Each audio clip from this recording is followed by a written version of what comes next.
Hai, Assalamualaikum semua. Nama saya Faidayu dan hari ini saya akan buat reaction Puteri Purut yang baru keluar hari Jumaat lepas. Anyway, saya kebelakangan ni busy tak busy macam tu. So, dah lama rasanya tak buat video. But ada orang request, so kita buat. Okay? So, jom kita tengok reaction Puteri Purut yang baru keluar hari Jumaat lepas.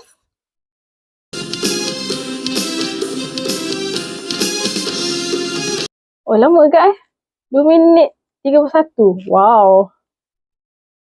Let's kopak belanja. Okay.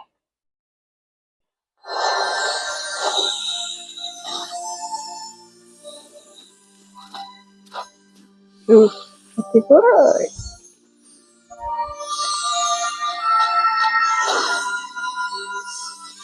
Betul, kupu-kupu. Wow. Oh. Dia punya tu, apa namanya? Dia punya parut tu nampak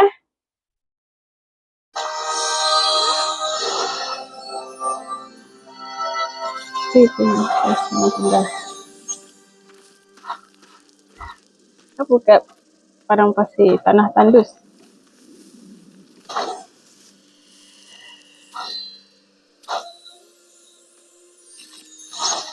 So dia tiba-tiba tukar tempat lah.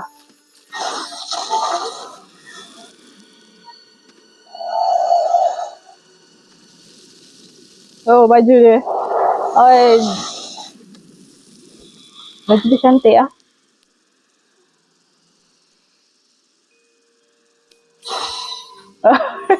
Dia keluarkan sanggas dia.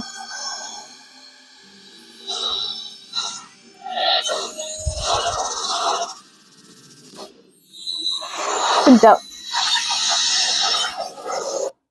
Rasanya kalau yang kecil, yang apa, animasi yang series tu, sanggul dia membesar ke? Rasanya tak kan? Dia sanggul dia saiz sama kan? So bila dia cocok tu, dia tapi saiz sama kan? Rasanya dia saiz sama. So ini dia membesar sanggul dia. Wow. Oh. Oh. Oh, so tempat tu jadi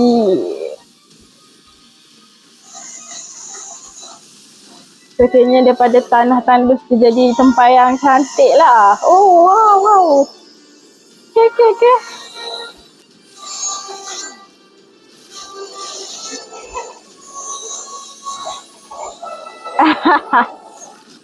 Budak kecil pula.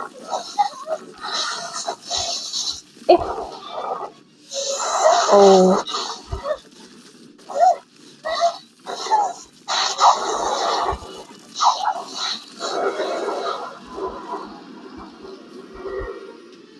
Who is that? Who? Mata dia hijau. Pangkal lembar.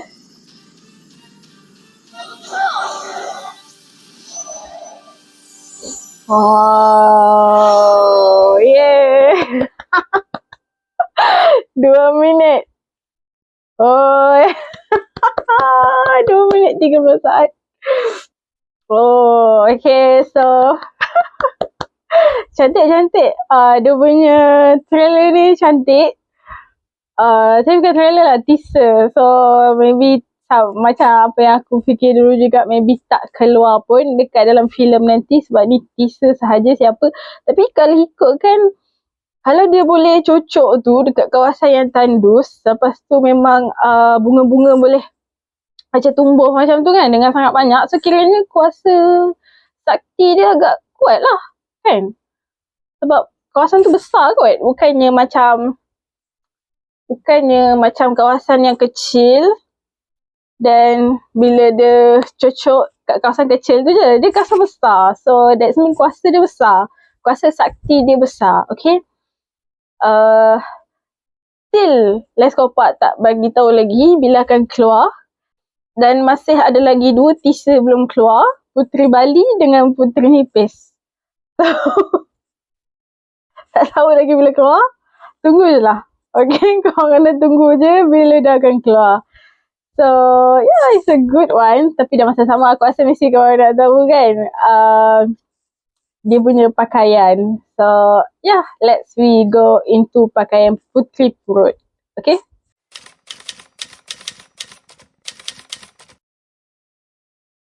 Okay, baik. Jadi sekarang kita akan tengok pakaian Puteri Purut. Okay.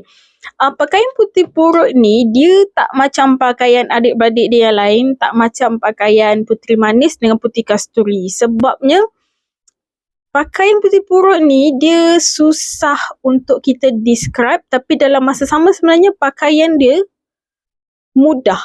So, tak tahu nak cakap macam mana. Dalam masa sama, bagi saya pakaian Puteri Purut ni, pakaian yang paling moden. Berbanding pakaian adik-beradik dia yang lain. Pakaian Puteri Purut ni moden. Okay, saya bagi tahu kenapa saya cakap macam tu. Okay, first kali kita mulakan dengan pakaian bahagian luar dia lah. Yang paling kita boleh nampak adalah baju luar dia yang kita boleh panggil juga macam jubah. Tapi pelik sebenarnya untuk panggil dia sebagai jubah sebab jubah tu bukan pakaian Melayu, jadi saya panggil dia sebagai baju belah labuh panjang. Okay, so actually dalam sumber rujukan Melayu, baju macam ni tak ada. Baju macam ni tak ada. Dia selalunya baju belah depan yang tak panjang ataupun baju layang. Hari tu masa saya buat yang reaction Puteri Manis tu, ada yang tanya baju belah depan tu baju layang ke? And actually betul, dia memang nama dia baju layang atau baju belah. So macam saya cakap, nama dia berbeza ikut negeri. Okay, pada minit ke 29 saat, kalau korang tengok hujung baju belah tu, dia ada tambah sulaman renda putih. Kemudian pola pakaian bagi baju belah dia ni adalah pola longgar. Okay. Yang dekat mana dia punya bahagian hujung lengan dia tu, dia besar. Sebab kalau kita bezakan pakaian dia dengan adik-beradik yang lain, adik-beradik dia yang lain pakaian dia agak ketat sikit, tapi yang ni pakaian dia longgar. Okay. So sebab tu bagi saya pola dia longgar, besar dan juga kembang. Okay. And then kalau kita tengok baju belah depan dia ni, dia punya lengan, suku lengan lah orang panggil, baju separuh lengan, bawah siku dia punya baju tu, corak dia rasa dia corak tekap tapi motif songket. Okay, and then kenapa saya cakap baju dia moden, sebabnya corak ni adalah corak yang biasa saya nampak pada zaman sekarang. Saya rasa even, okay, yang tengok paling hujung sekali kan, kita panggil macam bahagian hujung lengan tu lah. Contohnya macam ni. Contohnya macam yang dekat sini. Tapi dia punya kan separuh lengan kan. So dekat sinilah corak dia. Dekat hujung tu, corak yang biasa kita nampak pada zaman sekarang. Even saya pun ada baju corak macam tu. So sebab tu saya cakap baju ni baju moden. Okay. Tapi dalam masa sama, sebab tu saya cakap susah nak describe. Sebab dia banyak improvise kan. Baju-baju yang lama ni menjadi yang baru. Okay. And then baju belah dia ni ada macam lapik tau dekat sini. Saya tak pasti sama ada itu boleh dibuat sebagai penutup kepala ataupun tak. Tapi dia ada lapik kat situ. Kalau kita tengoklah contoh baju orang Sarawak kot. Saya tak pasti baju orang Sarawak. Dia ada lapik dada tau. Pakaian adat dorang ada yang ada lapik dada. Tapi ini bukan lapik dada. Ini dia macam buat tambahan macam tu kan. And the first time saya tengok, saya ingatkan dia ambil contoh corak budak tadika Jepun.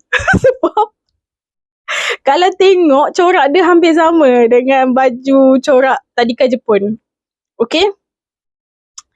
Yang bahagian dia punya tu lah. So saya tak tahu nak describe itu apa. Sebab tu saya cakap baju ni paling modern. Dia susah untuk describe sebab dia banyak improvise. Dia banyak improvise kan daripada pakaian lama ke pakaian baru. Okay.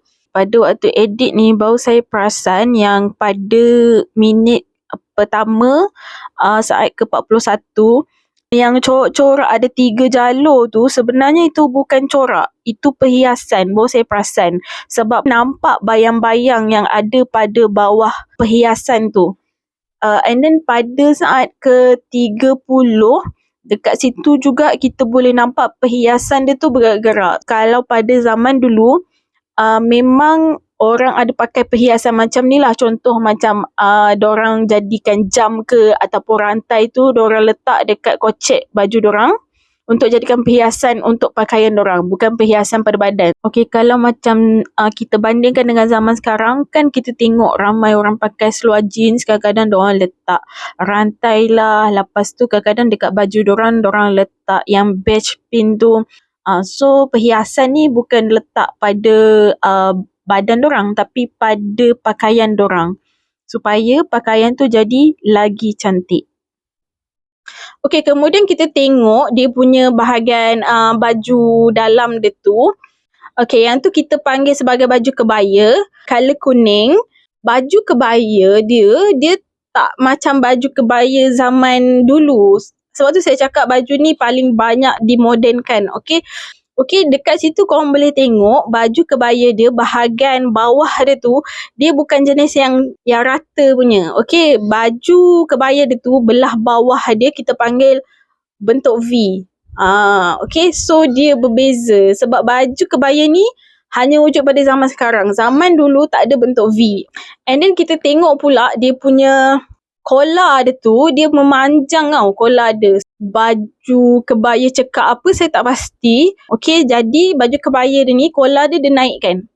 So kalau kita tengok dia punya jahitan tepi tu untuk baju kebaya dia tu sama macam Puteri Kasturi, iaitu dia gunakan jahit tepi lapik kain warna perak tau. Dia tak gunakan kain colour emas, dia guna kain colour perak. Okey, ataupun colour silver. Dalam masa sama, kalau korang tengok betul-betul kan, sebab dia tak apa jelas untuk Tisa Putih Purut ni, pakaian dia walaupun saya try stop-stopkan kan, saya tak berapa jelas sangat dia punya pakaian corak dia tu macam mana. Macam Puteri Manis saya tu memang boleh jelas betul-betul dia punya corak macam mana, tapi yang ni kita tak boleh nampak dengan jelas tau corak dia macam mana. So dekat dia punya bahagian sebelah jahit tepi lapik tu, kain silver tu, actually dia ada lagi corak. Tapi saya tak tahu itu corak apa. Saya rasa dia macam sulam kot dekat tepi tu. And then bila saya fikir balik, sepatutnya kan kalau baju-baju macam ni dia kena ada kerongsang tau. Baju yang ada kerongsang, tak silap saya Puteri Manis je yang ada kerongsang. So kita tahulah macam mana cara dia pakai. Tapi macam baju macam ni, dia ada belah depan tapi dia tak ada kerongsang. So actually kalau baju tak ada kerongsang ni, dia macam tak ada pin lah. Kalau macam baju kebaya kan selalunya akan ada butang kan. Tapi ini tak ada. Itu saya nampak sebab ini kita bagi kebaya, so patutnya kan ada butang lah. Maybe dia pakai zip bahagian dalam, mana kita tahu. Okay. Cuma kebaya dia selalunya memang pakai kena ada kancing lah, kena ada kerongsang, selalunya macam tu. Okay, so habis untuk baju dia. So kita pergi kepada seluar. Saya rasa seluar dia ni ataupun kita panggil celana, kita boleh panggil seluar dia ni sebagai seluar sampak. Okay, untuk seluar sampak, dia punya pola-pola besar dan separuh kaki. Dia bawah lutut tapi dia tak sampai ke buku lali. Okay, itu seluar sampak. Cuma kalau kat sini kita tengok corak dia, dia punya corak tu betul-betul dekat hujung kain tu sahaja. Saya rasa corak dia corak tekap juga, cuma dia bermotifkan songket. So kalau korang tengok betul-betul, dia pun corak tu memang corak yang saya cakap memang senang nampak lah. Pada zaman sekarang corak tu corak yang mudah untuk kita nampak dan mudah untuk kita peroleh untuk beli pada zaman sekarang. Okay, kemudian kita tengok pada kasut dia. Macam yang saya cakap juga dulu, kasut ni paling susah untuk kita cari sumber rujukan. Daripada zaman dulu, kita tak tahu sebenarnya diorang pakai kasut apa, tapi kebanyakan raja-raja dulu memang pakai kasut kulit.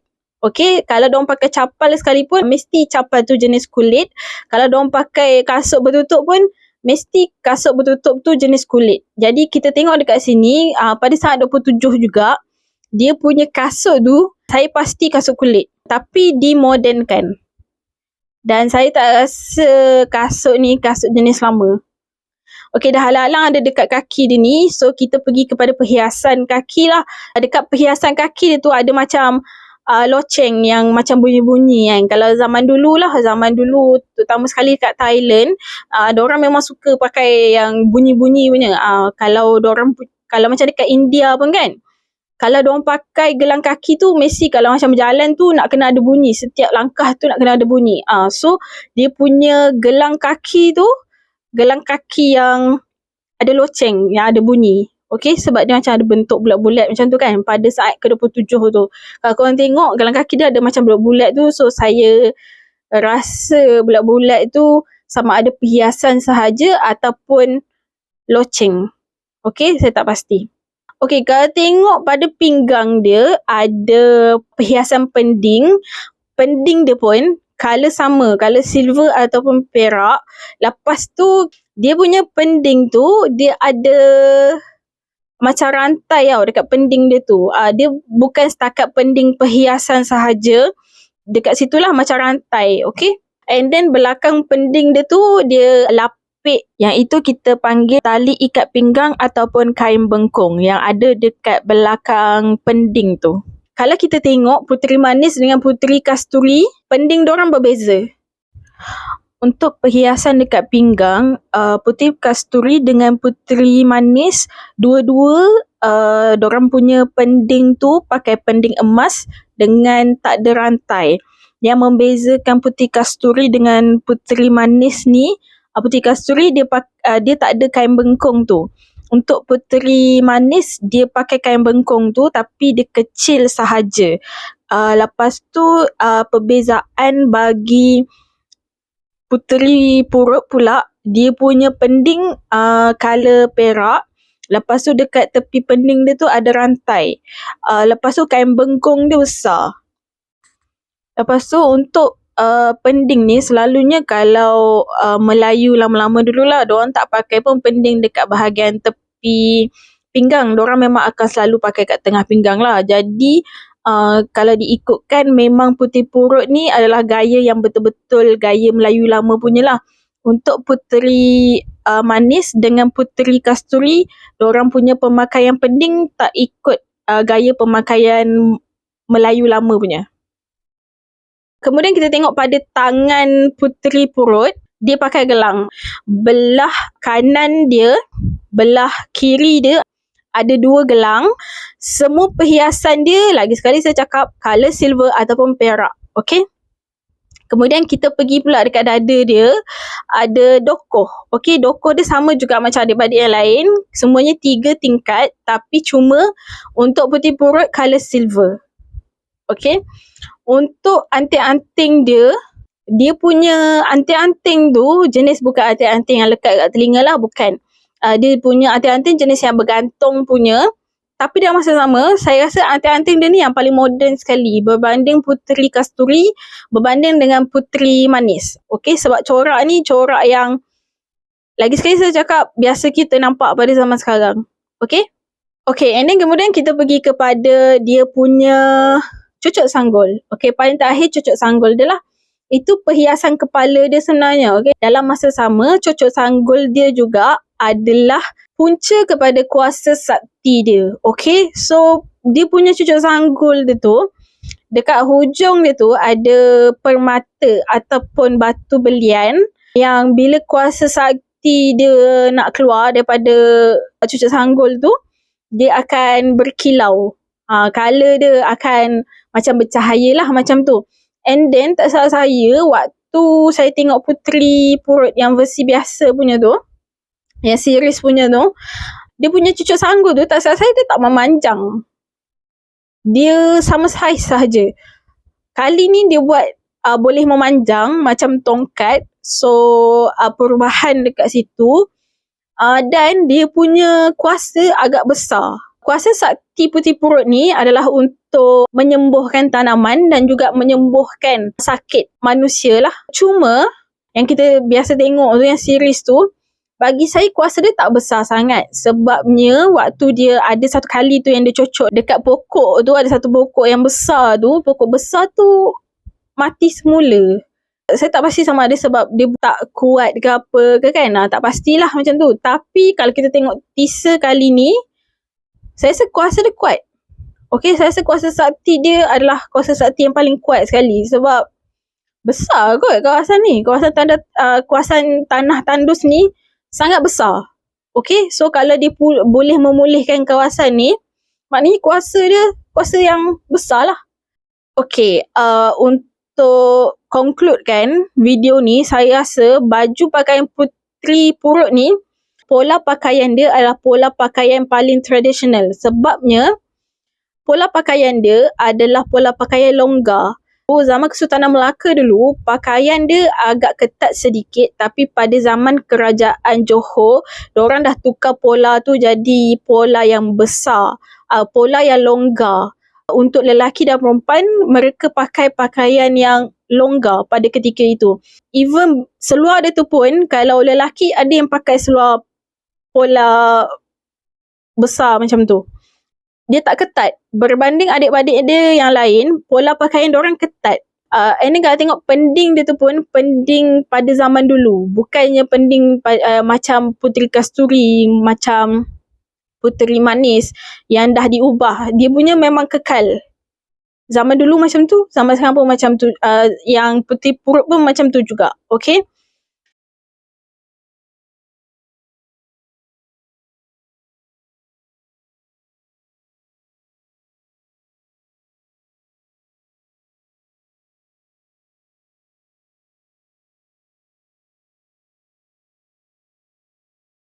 Dan kenapa saya cakap Puteri Purut ni yang paling moden? Sebab pakaian dia tak ada unsur emas langsung. Okay? Pada zaman sekarang sahaja kebanyakan orang memakai perhiasan silver. Tapi zaman dulu, kalau orang raja-raja lah, sebab dia ni pun puteri kan. So puteri kebanyakannya diorang akan pakaikan dengan perhiasan emas. Jarang sekali diorang pakaikan puteri diorang dengan perhiasan silver. Sangat jarang. Okay? So sebab tu saya cakap Puteri Purut ni dia paling tradisional dalam masa sama, paling moden. Okay? So sebab tu kalau saya cakap lah, antara corak pakaian, saya rasa adik-beradik dia Puteri Manis dengan Puteri Kasturi, dia punya corak adalah corak yang zaman dulu punya. Cuma pola pakaian diorang, pola pakaian pada hari ini. Untuk Puteri Purut, pola pakaian dia pada zaman dahulu, tapi corak dia adalah corak pada zaman sekarang. Tapi dalam masa sama, dia adalah pakaian yang paling moden sekali juga, sebabnya cara diorang inovasikan pakaian ni adalah pakaian yang pada zaman sekarang. Okay? Dengan dia punya ada penutup dekat dada dia tu, dengan bentuk V dia tu. Okay? Jadi saya rasa tu je kot daripada saya untuk Puteri Purut ni. Dan saya harap semoga nanti dekat dalam movie kita boleh tahulah kenapa Puteri Purut ni dekat muka dia tu ada parut. Maybe sebab villain ke, ataupun sebab kuasa sakti dia kan, dia ada parut macam tu. So harapnya menjawablah soalan tu nanti dekat dalam movie. Okay? So saya rasa itu je daripada saya untuk hari ni. Kepada yang menonton, terima kasih. Dan juga kepada yang request juga, terima kasih juga. Okay? So, itu saja daripada saya, Faidayu, Sembang Wayang. Okay, bye.